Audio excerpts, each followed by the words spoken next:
On John McDonnell's explanation and apology, what evidence is there that the peace process was in trouble in 2003? I have to say, I'm no expert on the peace process in 2003. What I would say is the violence of the IRA was despicable. It was disgusting. They bombed and maimed and killed innocent men, women and children. And there was no defence for any support for the IRA whatsoever. Apologising for it was absolutely the right thing to do. And I'm one of the arch critics of Tony Blair on so many things.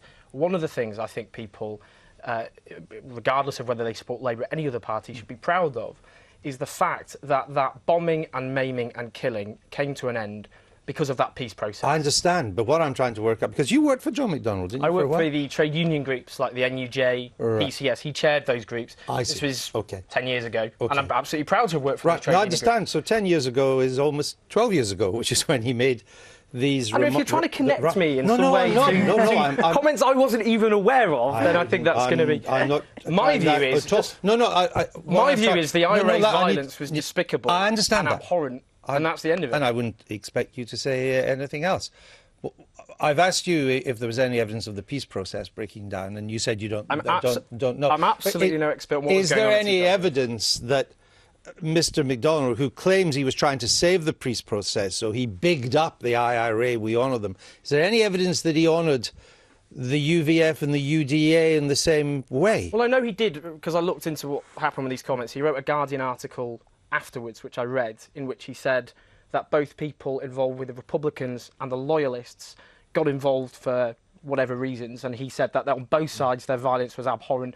Look, but did he honour them? I'm not a spokesperson for John McDonnell. No, he could only speak on behalf of himself. Would you like to be? No, I wouldn't. No. I'm perfectly happy doing what I do. Could be on touchy. But just quickly on that, the whole point is, he's right, absolutely right to have apologised, of course, though you can't have a situation where political violence on any side is... Ian Martin, what do you make of it? I just think it is incredible that this guy is Labour's Shadow Chancellor.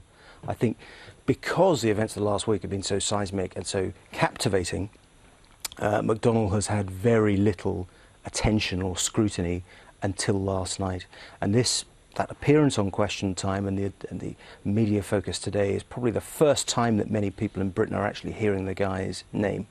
And Labour's new Shadow Chancellor is being introduced to the British public, having to explain in a very tortured and not remotely convincing way statements which he made in support of the IRA. And you said, Owen, that's the end of it. Well, I mean, that's not the end of it, really, because... the end of it. I said it was important he apologised. Absolutely. But the apology is not the end of it. The hard left in this country throughout the 1970s and the 1980s took the position that Ulster was occupied and refused to respect the right to self-determination of the population of Ulster. That's the central point of the conflict.